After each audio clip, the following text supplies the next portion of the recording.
Olá pessoal, tudo bem? A gente vai inicializar aqui o nosso capítulo, né, propriamente dito, sobre o credo apostólico, né, o credo apostólico, que é o capítulo 5, certo? É o seguinte: você concorda comigo que não temos como afirmar que nós amamos algo sendo que nós não conhecemos?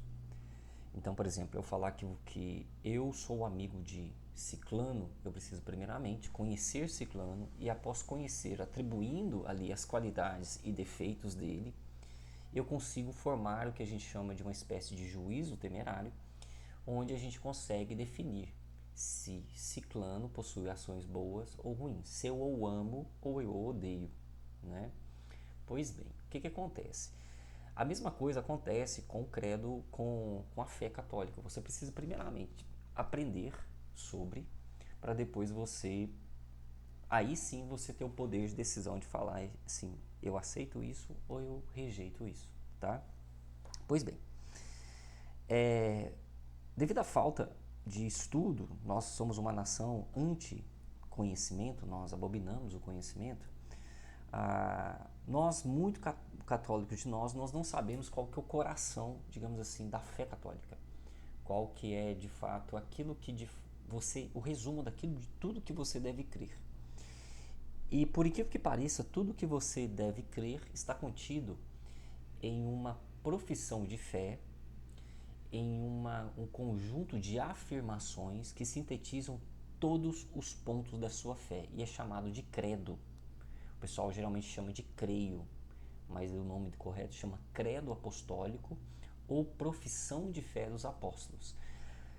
Você já foi na missa e possivelmente você já deve ter observado que no meio da missa você reza o seguinte: creio em Deus Pai, Todo-Poderoso, Criador do céu e da terra, e em Jesus Cristo, seu único Filho, nosso Senhor, e aí por diante vai a oração. Aliás, a afirmação. Esse é o resumo da sua fé. Por isso que quando você pega o catecismo da Igreja Católica, ele basicamente ele gasta um quarto desse trombolho desse livro aqui, explicando cada uma daquelas afirmações que estão presentes ali. Por que é creio em Deus Pai? Por que Pai? Por que Todo-Poderoso? Por que depois você professa que crê em Jesus Cristo? Entende? Aquele é o resumo da sua fé. Se alguma pessoa lhe perguntar e falar o seguinte: o que você crê? O que o católico crê? É só você recitar para ele o credo que você resumiu todos os principais pontos da fé católica. Entende? Todo aquele conjunto de afirmações que estão contidas ali é o resumo da sua fé, os principais pontos. Então é impossível um católico ele falar que é católico, sendo que ele não conhece o credo e não conhece o motivo que levou a construir cada uma daquelas frases que estão ali contidas. Deu para entender? Por exemplo, aqui nós temos creio no Espírito Santo. Você crê em algo, certo? Você tem que definir esse algo antes para que depois você atribua o verbo. Por exemplo, eu não posso definir. Esse aqui na minha mão eu estou com um marcador de livro. Eu acabei de definir que é um marcador de livro, certo? Esse marcador de livro, ele é construído com uma determinada função. A partir do momento então que eu pego esse ente aqui na realidade e eu consigo defini-lo na realidade, aí eu consigo agir com ele, conjugando os verbos necessários. Então antes é necessário, por exemplo, eu saber o que é Espírito Santo, para depois eu conseguir atribuir os verbos necessários e ali a gente estar na estrutura da realidade propriamente dita, né? Essa é a função do credo. O credo é falar assim, ó, católico, isso daqui que você está lendo aqui, certo? Que é o credo, ele basicamente é o resumo da sua fé. Possivelmente até o meio do ano, o que nós vamos fazer é estudar cada uma das sentenças e afirmações desse credo. Nesse capítulo 5, ele é apenas o resumo do credo, tá? Ele é uma aula mais sucinta, onde nós agora vamos passar o olho um pouco superficialmente por cada um desses artigos, e ali a gente vai conseguir tentar dar os primeiros passos para compreender realmente o que é sua fé, né? Pois bem, vamos começar na apostila, certo? No capítulo, vocês abrem no capítulo 5 aí da sua apostila. Vai estar escrito o seguinte: o credo é também conhecido como símbolo dos apóstolos, ou profissão de fé. Essa oração trata-se de um conjunto de afirmações que sintetizam tudo aquilo que devemos crer. Olha só, sintetiza tudo aquilo que devemos crer. É uma síntese. Síntese, gente, é resumo, tá? É quando você pega um negócio muito comprido, muito complexo, resuma. Síntese é resumo. O resumo da fé católica. Nos próximos capítulos, vamos estudar essas informações significam e por que elas estão plenamente edificadas na verdade, certo? Da onde surgiu historicamente isso, né? Vocês lembram que eu ter falado em sala de aula que os escritos bíblicos, escritos à mão do Evangelho, eles são de muito tempo depois dos apóstolos, né? Os apóstolos, eles aprenderam aquela determinada característica sobre a fé por meio da tradição oral, passando de boca a boca, certo? É dessa boca a boca dos apóstolos que surge o credo apostólico. É justamente dessa boca a boca que surge o credo apostólico, certo? E aí, é por isso que existe essa síntese. E ele foi cravado mesmo, do jeito que nós conhecemos hoje, por volta do século IV. Né? Então a gente está falando de 300 a 500 anos depois de Cristo, né? Então o que você professa ali na missa, ele é exatamente datado de mais de 1500 anos ali, certo? Muito bem. E ele existiu muito antes da Igreja Católica estabelecer qual o cânon bíblico, quais são os evangelhos que vão realmente pertencer à Bíblia, para você ver a importância disso. E é esse credo que norteou, obviamente, ele norteia a Igreja a discernir também quais evangelhos são apócrifos, ou seja, aqueles que não são dotados de valor cultural, histórico, daqueles que são dotados de valor de revelação. Para você ver a importância do credo, entendeu? Então o credo ele é muito, muito, muito anterior ao surgimento da Bíblia. E aí vem uma curiosidade para vocês. E até uma questão assim curiosa, porque possivelmente vocês estão dentro de uma comunidade aqui na região centro-oeste goiana, especificamente, a gente percebe que vocês, em alguns pontos, muitas vezes de alguns protestantes que atacam a fé de vocês, né? Falando que na sola escritura, que isso não está na Bíblia ou coisa assim do tipo. É muito curioso isso, porque o protestantismo, ele acredita, por exemplo, no dogma da Santíssima Trindade. Eles creem em Deus Pai, que Ele é todo-poderoso, que Ele criou o céu e a terra. Eles creem em Jesus Cristo e creem no Espírito Santo, formando a Santíssima Trindade. O dogma da Santíssima Trindade, ele é um dogma da profissão de fé dos apóstolos, que é utilizado no credo apostólico. Só que ele não está revelado de maneira clara na Bíblia. Ele não está. Na verdade, você utiliza o dogma dos apóstolos, né, a profissão de fé da Santíssima Trindade, revelada pelos apóstolos, que você professa em toda a missa, né? Não sei se você sabe, se toda a missa você professa isso. Eles não rezam esse credo, basicamente. Algumas... É porque existe um embareado, tá? Por que pareça, algumas igrejas evangélicas, elas até estudam o dogma, a profissão de fé, o credo apostólico, né? Eles estudam. Só que é muito interessante porque alguns tópicos ali que estão descritos no credo apostólico, eles não estão explícitos na Bíblia. Muito ao contrário. Você utiliza o dogma, você utiliza o credo apostólico proferido pelos apóstolos para interpretar a Bíblia. Não é o contrário. Você não utiliza a Bíblia para interpretar o credo apostólico, né? Por quê? Porque o credo apostólico é de transmissão oral pelos apóstolos, que veio antes, né, da escrita dos evangelhos, e muito possivelmente foi o credo apostólico que inspirou os evangelistas, Mateus, depois você vai ter Paulo, né, os evangelistas que escreveram Atos dos Apóstolos, né, e assim por diante, a escrever aqueles textos, entendeu? Então, é impossível você católico ser católico sem conhecer o credo, que é, digamos assim, o coração da fé católica. Se você falar assim, Douglas, eu quero o resumo do resumo, não quero fazer mais catequese, eu quero assim, só sintetizar tudo em um mês, tudo que eu preciso aprender sobre a fé católica. É só você estudar o credo. Pronto. Ali você vai saber o que você tem que fazer para você ser realmente um apóstolo de Cristo. Muito bem.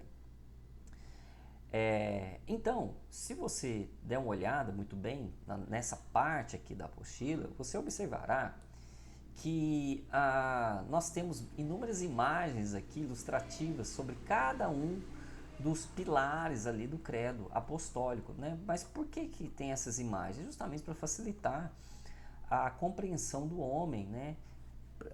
Pela via imaginativa, para ela conseguir aprender algo, né? Sintetizar algumas coisas, né? Imagens são muito bons para crianças, né? Para trabalhar o imaginário, inclusive para você, né? Porque na sociedade de hoje você tem um imaginário corrompido, né? Decorrente de problemas educacionais que a gente fala mais posteriormente. Muito bem. O primeiro tópico aqui colocado na apostila e a pergunta, aliás, a única pergunta que é realizada aqui nesse capítulo é o seguinte: para que precisa? Por que eu preciso de ter definições?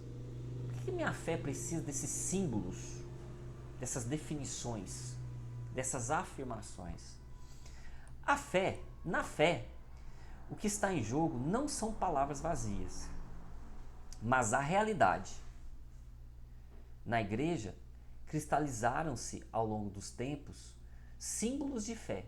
Símbolos de fé são sentenças afirmativas, com a ajuda dos quais contemplamos, expressamos, aprendemos e transmitimos, celebramos e vivemos essa realidade. Certo? Muito bem. Então vamos lá. Qual que é a primeira frase quando você abre a boca para falar, para proferir o credo apostólico? Creio em Deus Pai Todo-Poderoso, Criador do céu e da terra. Creio em Deus Pai Todo-Poderoso, Criador do céu e da terra. Essa foi a frase basicamente dita diretamente pelos apóstolos, né? Quando foi no ano de 400 alguma coisa, que me esqueço, ainda sobre a tolerância no cristianismo, lá com Constantino, aconteceu um sim, porque o que acontece? Isso começou, esse crer em Deus Pai Todo-Poderoso, Criador do céu e da terra, todo esse conjunto de afirmações começaram a ser proferidas pelos apóstolos. Só que aí, sabe aquela coisa do telefone sem fio? Que cada um vai passando adiante e aí vai tendo uma interpretação um pouco distinta daquele interlocutor, antecessor? Então, foi por volta do ano de 400, ainda sobre a tolerância do cristianismo, né, por Constantino, que teve-se o concílio ecumênico niceno-constantinopolitano, tá? E nele culminou-se na criação, aliás, no aprimoramento desse credo que é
de vir. Então você deve ter observado que ele é um credo mais extenso, né? Se você que você professa normalmente na missa, né? Esse credo é o mesmo teor do outro credo, só que tem uma diferença, que ele possui apenas alguns adjetivos a mais para fechar as questões teológicas. Apenas isso, certo? Beleza, então vamos lá. Creio em Deus Pai Todo-Poderoso. Quando você professa essa fé, essa primeira sentença, o que acontece? Você acredita que com toda a sua inteligência e vontade, com toda a sua inteligência e vontade,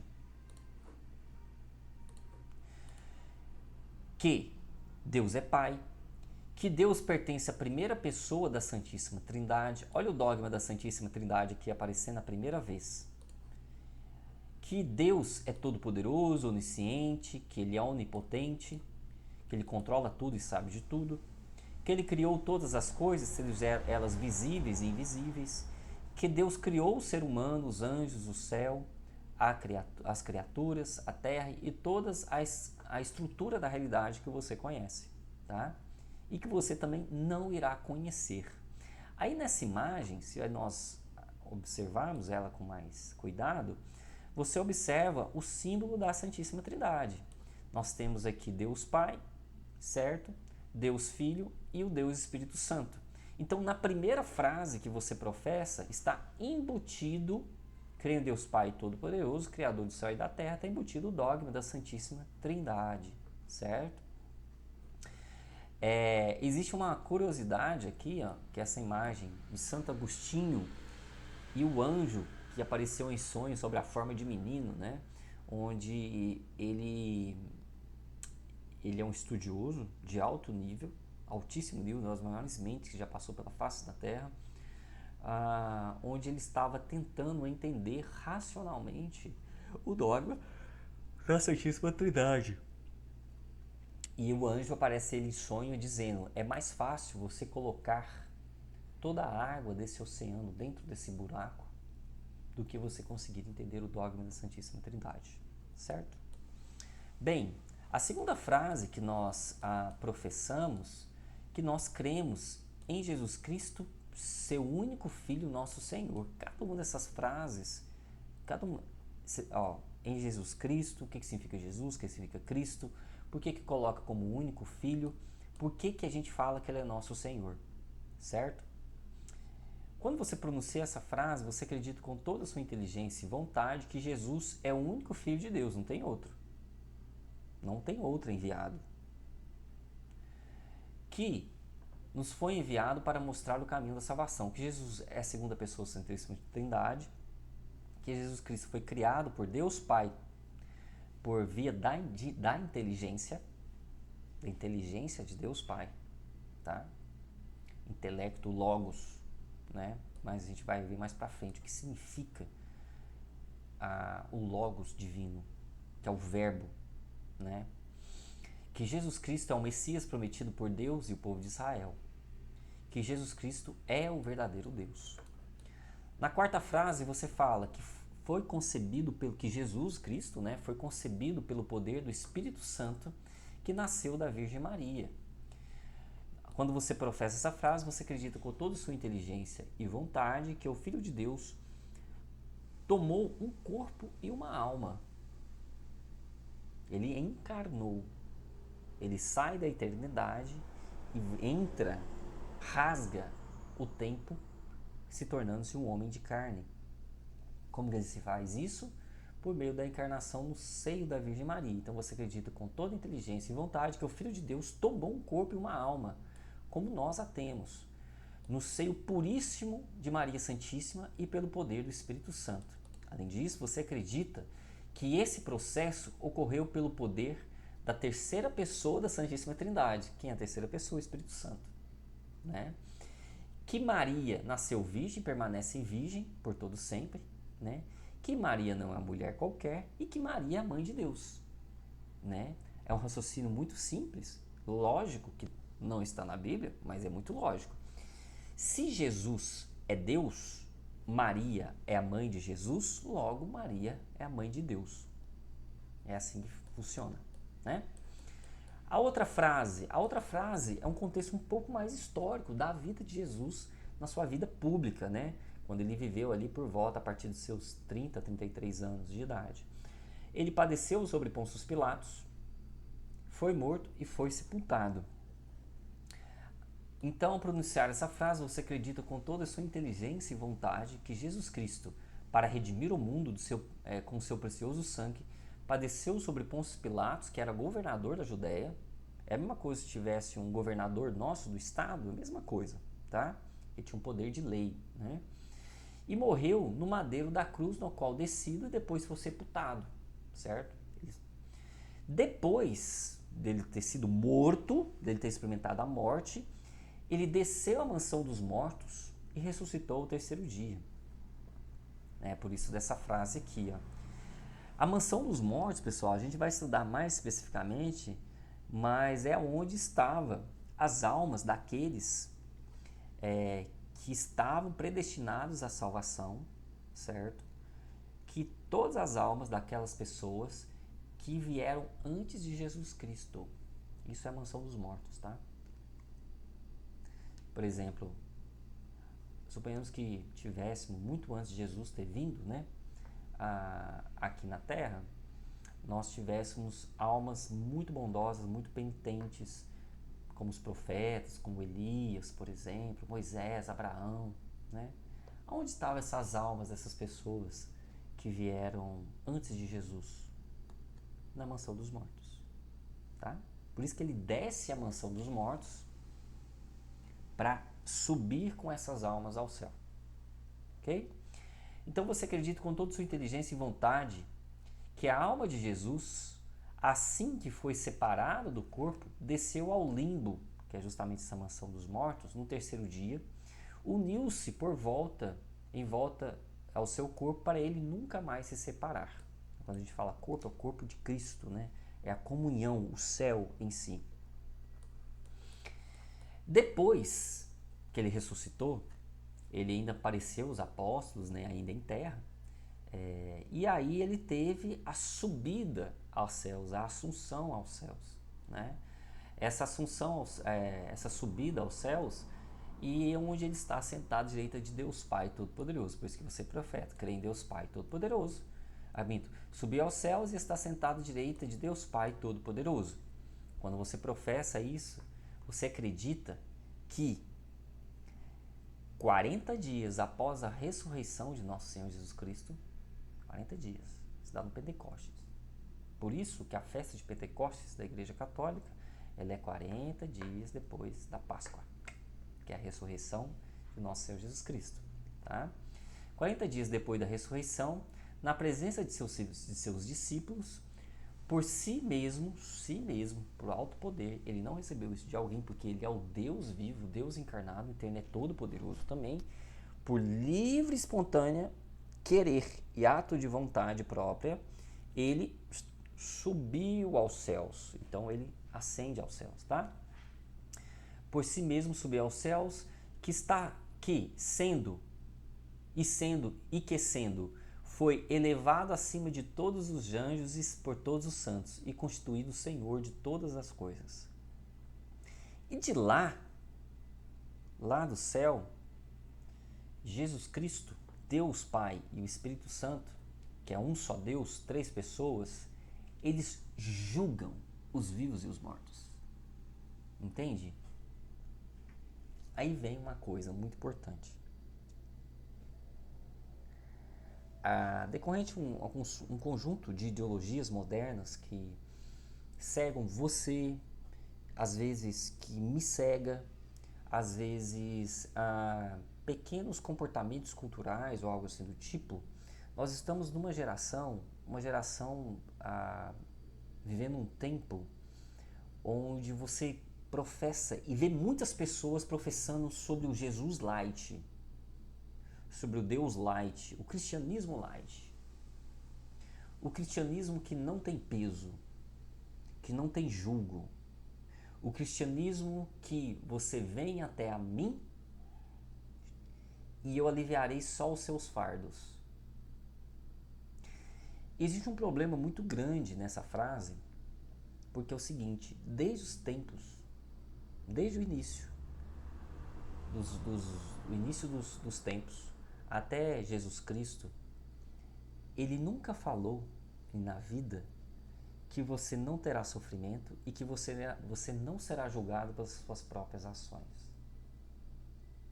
Se nós, por exemplo, existe um ícone muito importante que é chamado Pantocrator.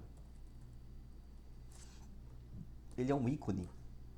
Um ícone, gente, nada mais é que uma pintura, tá? Pantocrator. Tô digitando aqui na internet para abrir para vocês. É uma pintura no qual ela tem significados teológicos muito, muito profundos, certo? Vou ver se eu consigo pegar aqui um bem legal aqui para vocês. Vamos lá.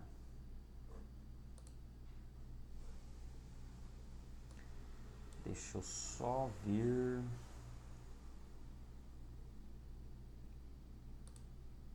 Ótimo.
Tá vendo isso aqui? Tá vendo isso aqui?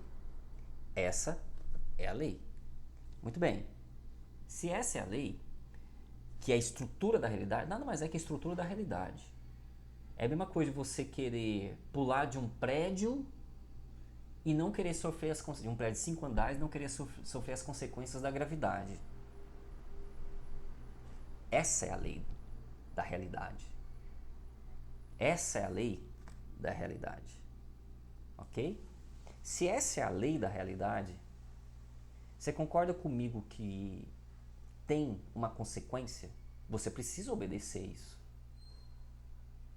Senão você terá consequências se você pular do seu prédio, por exemplo. Né? Pois bem, é a mesma coisa que ele faz com a salvação da alma. Olha, existe uma estrutura da realidade ali, uma estrutura espiritual que não tem como nós mudarmos, que é essa estrutura da realidade. Eu te apresento ela. É desse jeito. Beleza? Beleza. Só que tem uma coisa. A partir do momento que você quiser romper com essa lei da estrutura da realidade, ela terá consequências, da mesma maneira que você pular do prédio. Tudo bem? Daí vem por que Jesus, essa frase, de onde eu vir julgar os vivos e os mortos. Porque, diferentemente de outras religiões, meu caro, é muito raro, gente, muito raro. Isso talvez é um elemento teológico mais abundante dentro do protestantismo, que é uma realidade brasileira. Você já viu aquelas pessoas que falam assim: ah, eu fiz isso porque o demônio me incentivou. Muito cuidado com essa frase, porque nessa frase está embutido uma coisa de o Douglas, por exemplo, que cometeu tal ato e coloca a responsabilidade de ter cometido tal ato contra Deus no demônio. Peraí. Você é um ser que Deus te criou na estrutura da realidade dotado de intelecto e vontade. De ter uma alma que possui intelecto e livre-arbítrio. Se você escutou o demônio, você escutou por causa da sua culpa. Não é por causa da culpa dos outros, não. Os outros podem até ter influenciado alguma coisa. Essa é a diferença do catolicismo para as outras versões do cristianismo light. Essa é a grande diferença. Aqui, meu amigo, ou você toma a tua cruz e vergonha na cara e se eleva em virtude, se coloca a sua miséria em nosso Senhor Jesus Cristo, falando: eu não consigo, Senhor Jesus, vem por meio da tua graça, do Espírito Santo aqui, infundindo no meu coração, porque senão eu te traio, porque eu sou fraco. Essa é a diferença. O catolicismo assume que nós somos fracos e que todo o processo, grande parte do processo de trair a Jesus Cristo nasce de nós mesmos, que é proveniente do pecado original que nós carregamos dentro de nós mesmos. Então nós não terceirizamos a culpa. Por isso, no leito da morte, Jesus te julga. Mas não te julga no sentido, aqui está a sentença, você vai para o céu ou para o inferno. Não é dessa maneira, tá? O conceito correto, e é muito racional, por sinal, o conceito correto é o seguinte: como ele respeita tanto o seu livre-arbítrio, se você escolher durante toda a vida dar as costas para Deus, ele vai respeitar. Então você culminará e fechará a sua forma final, que é a eternidade, na ausência total de Deus. Ele simplesmente respeitou o seu livre-arbítrio. Entendeu? Esse, na verdade, é o juízo real. É simplesmente o respeito por amor, porque uma vez só existe amor se existe respeito pela sua liberdade humana, que assim Deus o criou.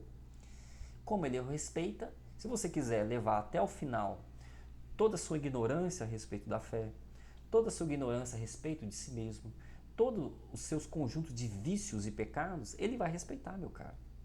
Ele só faz isso. Esse é o julgo. Esse é o julgamento de Jesus. Ele só respeita o que você quer. Entendeu? É por isso que, quando você afirma de onde há de vir a julgar os vivos e os mortos, quando você professa essa fé, essa coisinha, vai estar escrito assim: acredita com toda a sua inteligência e vontade que no fim do mundo, Jesus Cristo, em plena glória e majestade, virá do céu para julgar todos os homens, bons, maus, e para dar a cada um a recompensa do castigo merecido. Creio no Espírito Santo. Você acredita com toda a sua inteligência e vontade que o Espírito Santo é a terceira pessoa da Santíssima Trindade, que o Espírito Santo é o Deus eterno, infinito, onipotente, o Criador e o Senhor de todas as coisas, assim como o Pai e o Filho. Outra coisa que você acredita, que creio na Igreja Católica, na comunhão dos santos. O que isso significa? Que você acredita com toda a sua inteligência e vontade, que Jesus Cristo estabeleceu na Terra uma sociedade visível. Ele estabeleceu uma sociedade visível, tanto que você está ali na Paulo VI fazendo o curso de catequese, que se chama Igreja Católica. Para quem não sabe, a gente vai estudar o que significa cada uma. Igreja Católica, Apostólica, Romana. O que significa cada uma dessas coisas, tá? Que todas as pessoas que fazem parte dessa igreja estão em comunhão uns com os outros. Acredita com toda a sua inteligência e vontade que a Igreja Católica é a sociedade ou congregação de todas as pessoas batizadas que, vivendo na terra, professam a mesma fé e a mesma lei de Cristo, participam dos mesmos sacramentos e obedecem aos legítimos pastores, principalmente ao Romano Pontífice, o Papa. Por que são legítimos pastores?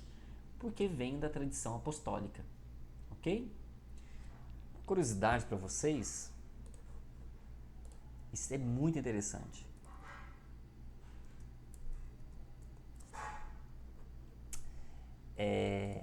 Eu vou adentrar aqui no site do Vaticano, tá? Só para vocês terem conhecimento sobre. É logo na entrada aqui, ó. Dá uma olhada aqui. Esse aqui é o site.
Igreja que veio pela tradição apostólica, porque Pedro, após a morte de Pedro morre, não sei se vocês sabem, Pedro morre em Roma, né? Pedro morre em Roma, sobre o jugo do Império Romano. Quem substitui Pedro? O bispo, que é a mesma coisa chamada apóstolo, né? O bispo Clemente, certo? Quem substitui Clemente? Deixa eu ver se é Clemente mesmo. Não, é Lino, tá? Então é o Papa Lino, São Lino. Aí depois Lino morre. Quem substitui? Anacleto. Anacleto morre. Quem substitui? Evaristo. E assim por diante até chegar no Papa Francisco, tudo bem? Então, se alguém argumentar com você e falar assim, eu não acredito que a Igreja Católica tenha sucessão dos apóstolos, sei o que tem, você mostra. Entra no site do Vaticano ou imprime essa lista dos papas, ó. Depois que Pedro morreu, quem substituiu foi Anacleto. Aonde que está isso? Está no documento histórico, de validade técnico-científica, de validade histórica. Entendeu? Por quê? Porque tem alguns decretos governamentais do Império Romano, datado de origem histórica, validade científica, então lá o nome do cara. Entendeu? Que também foi morto. Deu pra entender? Entendeu? Existe um... Gente, é impossível ser católico sem conhecer história, tá? É impossível. Muitas vezes, igual eu já falei muitas vezes em sala de aula, nós somos uma sociedade anti-histórica. Nós não conhecemos nem a história dos nossos antepassados, das nossas próprias famílias. Nós não sabemos disso. Pra você ter noção, né? Enfim, vamos lá.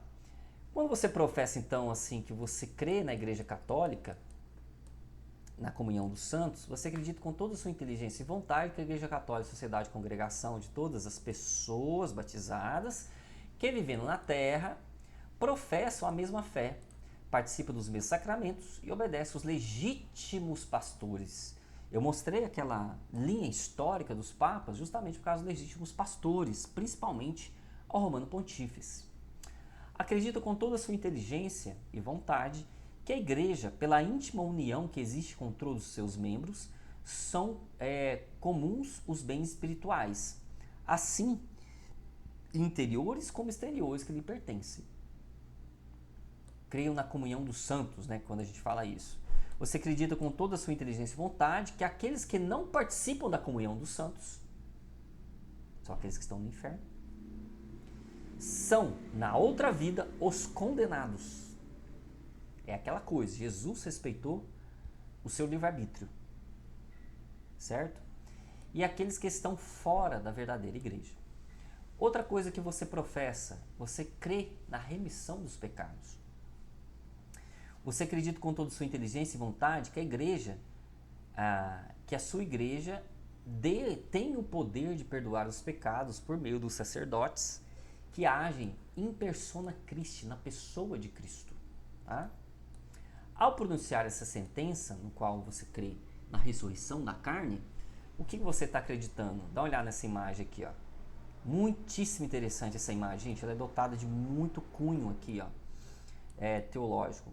Olha para você ver, ó. Você vê uma cruz grande, né? Aqui no início, aqui em cima, né? Que é a cruz de Cristo. Você vê anjos anunciando. Você vê anjos anunciando o juízo final, certo? Você vê pessoas, almas padecentes aqui. Você vê almas assim, ó, padecendo por Cristo, né? Pedindo o jugo dele. Agora você começa a observar pessoas sofrendo. Você vê uma mulher muito esquelética aqui sofrendo. E principalmente, olha que interessante aqui, você vê um rei com uma coroa, parece que um esqueleto sendo ressuscitado. A gente vai estudar um pouco mais sobre isso quando você crê na ressurreição da carne, porque é o seguinte, pessoal. Opa, gente, aconteceu um problema aqui. Só um minutinho. Ah, não, agora voltou. É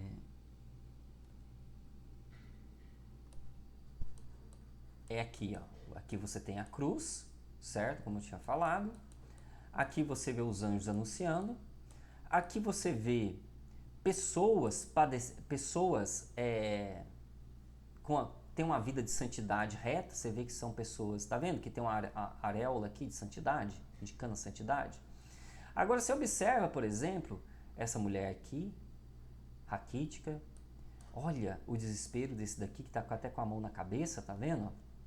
Agora olha aqui do lado aqui, tem um rei morto. Você tá vendo que tem um rei aqui ressuscitando?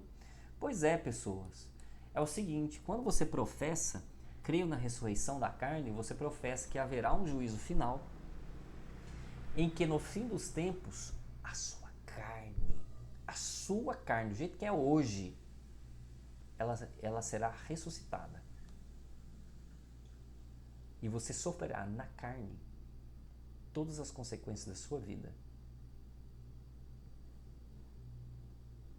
Presta bastante atenção. No juízo final, haverá a ressurreição dos mortos. As carnes viverão novamente. Tudo. Todas as pessoas. Na eternidade. Elas ressuscitarão. E a vida que você escolheu, você sofrerá eternamente as consequências dela. Na carne. Não somente espiritualmente, mas também na carne. Por isso que o artista aqui coloca esse rei, muito possivelmente um rei avarento, que foi muito ruim, e escolheu o mundo, o demônio e a carne para viver a sua vida, e no juízo final ele ressuscitou. E ele está sofrendo as consequências de seu livre-arbítrio. Ok? É basicamente isso que essa imagem quer falar pra gente. Então você acredita com toda a sua inteligência e vontade que todos os homens ressuscitarão, retomando toda a alma ao corpo que teve nesta vida. Isso é grave. Aí vem, por fim, a última frase, que aí você que está rezando lá, cria na ressurreição da carne e na vida eterna. Amém. Esse na vida eterna, vamos dar uma olhada aqui, ó. Esse quadro aqui ele é fantástico. Nós temos o céu, ok? Aqui. Nós temos a Santíssima Trindade, logo aqui no início, vocês estão vendo aqui a Santíssima Trindade, né? Deus Pai, Filho e Espírito Santo, tanto que é muito comum para a gente aqui de Goiás, aquela imagem da Santíssima Trindade que a gente compra lá em Trindade, né? Sobre. Nós temos, qual que é o ser mais puríssimo? Só olha para você ver a importância de interpretação artística do autor e a importância de nós termos cultura e sabermos avaliarmos uma obra de arte. Teologicamente falando, a Virgem Maria, ela não está acima de Jesus Cristo, certo? Não está acima de Deus.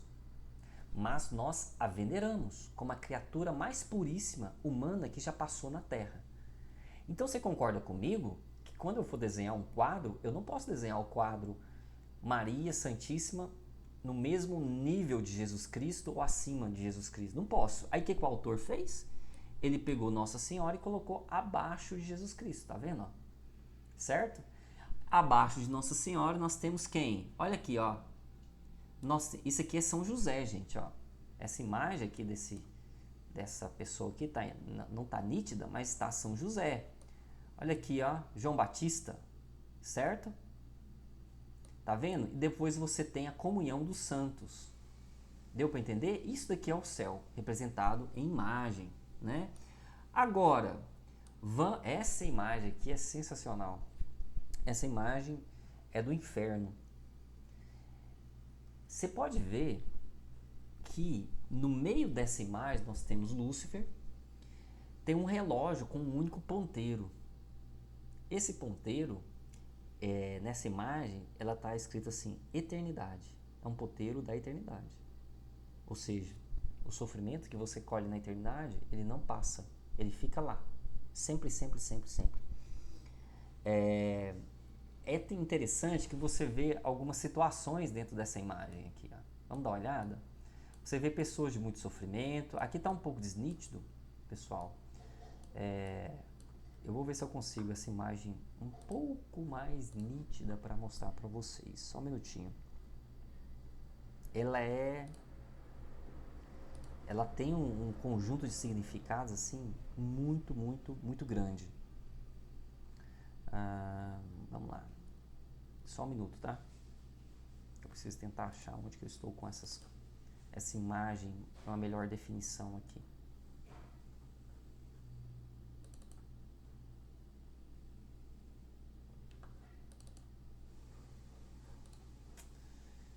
Eu acho que é essa daqui, vamos lá. Nessa imagem, pessoal, eu convido cada um de vocês. Aqui vai estar bem melhor. Eu vou tentar capturar uma janela aqui, peraí.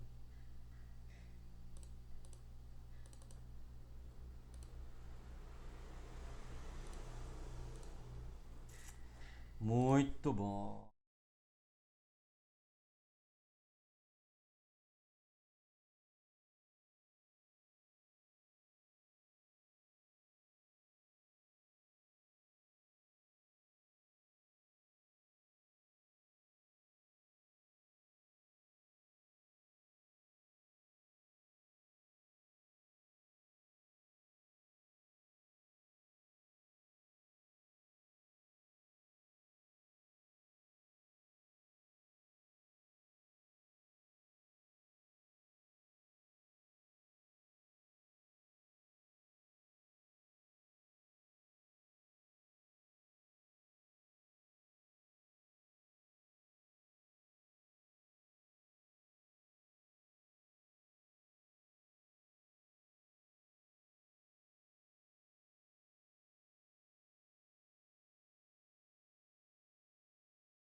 Porque funciona assim, ó, no pecado original que todos nós carregamos, você tem os 7 grandes pecadões. É dele, são ações humanas que derivam todos os outros pecados, que te afastam de Deus, né? E aí, se você pode pesquisar na internet quais são os 7 pecados capitais, vai estar de muito claro para você. E cada um deles é representado em uma dessa imagem aí. Dá uma olhada, quer ver? Eu vou abrir aqui a imagem novamente, só para vocês.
Isso é um conceito que as pessoas, tipo assim, às vezes elas não associam de maneira correta. É o seguinte, ó. Suponhamos que você tem um pecado da luxúria, que você é muito apegado aos prazeres do corpo, né? Sexo, por exemplo. O que acontece? O grande pecado de todos esses é o orgulho, que é o colocar a si mesmo em primeiro lugar e não ordenando ele para Deus. Então você não coloca Deus acima de você. E você vê isso em inúmeras atitudes do seu dia a dia. Por exemplo, quando você tem raiva de Deus porque ele não fez determinada coisa, você está pecando pela soberba. Justamente, é uma das derivações de 7 pecados capitais. Por quê? Porque Deus deveria. Porque é eu que sei todas as coisas. E Deus deveria fazer do meu jeito. Ou seja, eu sei mais que Deus, estou acima de Deus. Então ele tem que me obedecer. Então, por exemplo, a raiva que você fica de Deus, que é a ira, por exemplo, é alicerçada na soberba, porque não existe ira sem soberba, não existe gula sem soberba, não existe luxúria sem soberba, né? Então, de todos, a soberba é o primeiro, tá? Então, vamos lá. A soberba vamos pegar um exemplo mais fácil, a gula, certo? A gula é o ato de buscar amor nas coisas que dão prazer pelo mundo. Buscar amor, buscar afeto. Por exemplo, nesse caso mais claro, você busca afeto na comida, por exemplo, nas coisas de prazeres carnais. Só que você não vai ser satisfeito, então sempre vai querer mais, daí que surgem os vícios, né? Então, a gula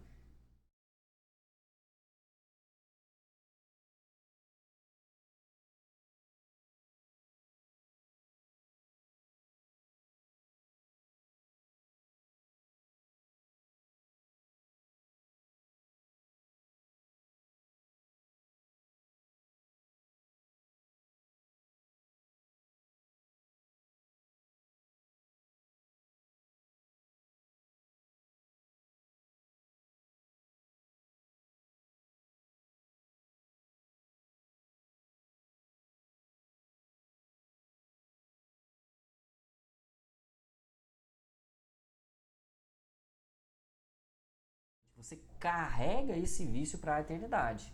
Só que tem um problema, meu caríssimo. Você tem essa vontade de satisfação da gula por meio do corpo, só que na eternidade você não vai ter corpo lá. Deu para entender? Aí vem o estado eterno do sofrimento da alma. O estado eterno do sofrimento da alma, ela vem porque, como ela não conseguiu vencer os vícios dela ainda durante na vida, quando ela fecha a forma final dela, passando para a eternidade, ela não tem corpo para satisfazer aquilo. Ela não tem mais dinheiro para satisfazer o vício da avareza. Ela não tem mais sexo para satisfazer o vício da luxúria. E ela entra no estado eterno de sofrimento por conta disso. Você vê que a condenação, é como se a gente falasse que a condenação das almas, ela é feita pela própria pessoa, não é pro nosso Senhor Jesus Cristo, entendeu? É isso, cara. Esse é o coração da fé católica. E é engraçado que as pessoas, elas esqueceram disso, né, com o passar do tempo. Isso era uma das coisas muito comuns, né, que você tinha que os padres antigamente falavam, tá? Hoje não se professa tanto. É porque isso que tem que ficar muito claro, gente. A condenação, ela não é a condenação porque o Deus é ruim. Não, porque Deus respeita o seu livre-arbítrio, cara. Entendeu? Deus, existem agravantes e atenuantes, né, ao longo da vida para essa condenação. Às vezes, por exemplo, você tem um problema mental, um problema de saúde, algo assim do tipo, que pode amenizar alguma coisa. Mas ainda assim você é responsável por todas as suas ações. Entendeu? Isso é muito grave. Muito, muito, muito grave. Ficou clara essa parte de que a condenação é porque Deus respeita o seu livre-arbítrio? Ficou claro que o inferno nada mais é do que a extensão de todos os seus vícios na eternidade, só que você não tem um corpo para satisfazer? Deu para entender? É isso. Lembrando que aí, só que aí você pode tirar uma dúvida, mas nos fins dos tempos os corpos ressuscitarão. Sim, nos fins dos tempos, ainda não, tá? Mas no momento de ressuscitar os corpos, aqueles que foram condenados ao inferno, eles sofrerão, aí que vem, eles sofrerão as consequências do pecado na carne, não só no espírito, entendeu? É a mesma coisa assim, ó, deixa eu tentar explicar assim. Você foi uma pessoa viciada em cerveja. Todo final de semana você tinha, eu tenho que beber, eu tenho que beber, eu tenho que beber, eu quero beber. Ou seja, você colocou o seu corpo, sua alma sensitiva, que são as suas sensações, acima da sua alma. Você colocou o seu corpo acima da sua alma espiritual, que é intelecto e vontade, certo? São as duas faculdades da alma espiritual. Você colocou o seu corpo acima da alma espiritual. Muito bem. Quando você morre, você não tem mais corpo, certo? Só sobra a alma espiritual. Sua alma espiritual tá viciada, cara. Ela tá querendo a cerveja. Aí você vai pra eternidade sem cerveja. E você sofre a eternidade inteira porque você quer cerveja e não tem como beber. É como se fosse assim, entendeu? Isso é o conceito da eternidade. Por isso que ele coloca sempre ali na imagem, ele vai colocar.